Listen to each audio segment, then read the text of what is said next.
Making sense of phrasal verbs. Unleash the power of make. Hello everyone. Welcome to another fascinating video on learning English. Today, we'll dive into the world of phrasal verbs, specifically focusing on phrasal verbs with make. By the end of this video, you'll be able to identify and use various common make phrasal verbs in texts. Are you ready? Let's dive in. To kick off, let's remind ourselves, what are phrasal verbs?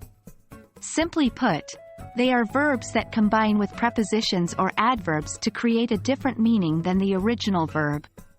For instance, make is a verb, but when we add up to it, creating make up, the meaning changes entirely. It can mean to reconcile after a fight, invent a story, or apply cosmetics, depending on the context.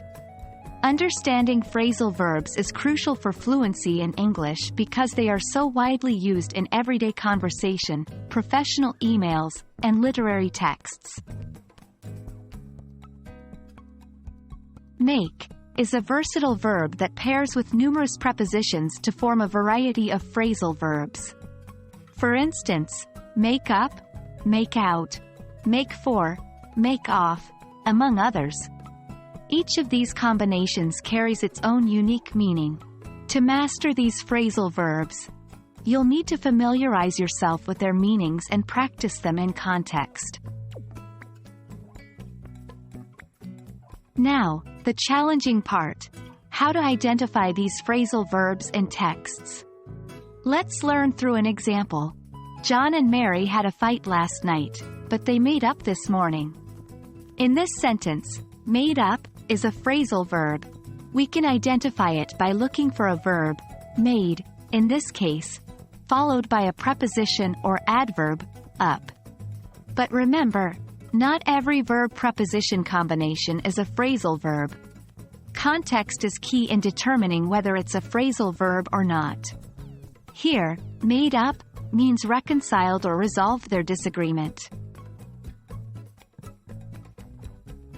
Now that we've got the basics down, it's time to practice.